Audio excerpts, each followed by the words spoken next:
Bonjour à tous.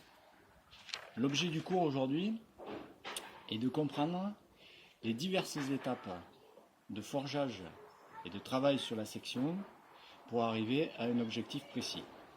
Donc tout cas, commencer par un dessin, bien entendu, comme d'habitude. On est sur un dessin. Voilà. Et ici, l'objet est d'arriver à fabriquer une corolle suivie d'une boule avec une espèce de petit bouton et partir sur une tige dont la section aura été réduite pour arriver jusqu'à une section de 16.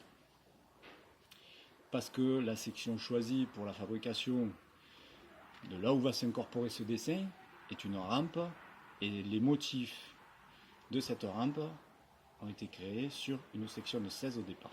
Voilà. Donc l'objet, c'est d'arriver à ça. Donc il y a déjà un prototypage que j'avais fait. Voilà. On a ici, donc, on retrouve la corolle, la boule, le bouton et la messie ici pour arriver jusqu'à la section de 16. Donc déjà, d'avoir ça dans les mains, ça nous permet de comprendre que la section de départ, évidemment, sera 16. C'est ce qui va nous faciliter le plus le travail, puisque c'est la section médiane. Par contre, on se rend compte ici que la bille étant plus grosse que la section de départ, il va falloir à un moment donné modifier la matière.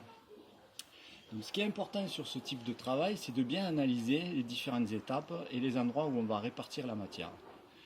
Et pour pour bien comprendre, on va utiliser, donc, comme les leçons précédentes, un boudin d'argile qui va nous permettre de faire une fois à blanc chaque étape. Donc un rodin de 16 au départ, tout bêtement cylindrique, ça sera notre section initiale.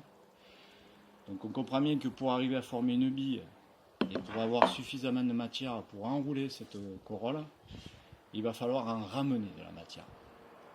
Donc cette opération de ramener de la matière ou d'augmenter la section sur une partie définie en bout d'une barre ou au milieu d'une barre s'appelle le refoulage.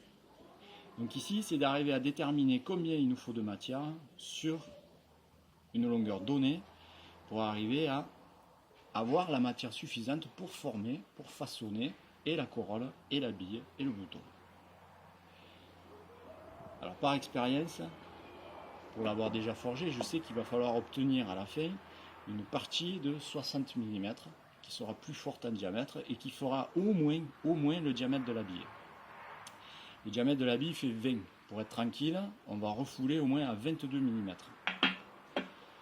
Le refoulage se fait tout simplement, on chauffe l'extrémité de la barre et on vient la taper sur l'enclume, comme ceci, afin d'augmenter la section à son extrémité. Donc là, je le fais manuellement pour qu'on comprenne. Voilà. Et donc ici, après martelage et après refoulage, il me suffira de reforger cylindriquement. Voilà. Alors sur l'argile, évidemment, c'est beaucoup plus simple. Afin d'obtenir une excroissance, en fait, au bout de la barre, jusqu'à obtenir l'excroissance à la grosseur désirée. Voilà. Et donc ici, obtenir une excroissance qui fait au moins 22 mm. Voilà, on va être tranquille. J'obtiens ce qu'on appelle un refoulage en bout de barre. Ça sera notre première étape.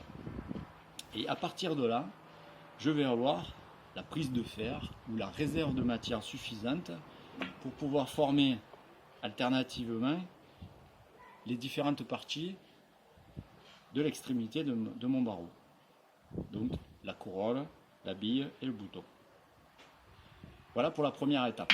Donc la première étape consiste à refouler suffisamment de matière à l'extrémité de mon barreau de 16 pour pouvoir façonner les différentes étapes. J'espère que c'est clair pour tout le monde. Pour cette première étape, donc, le refoulage.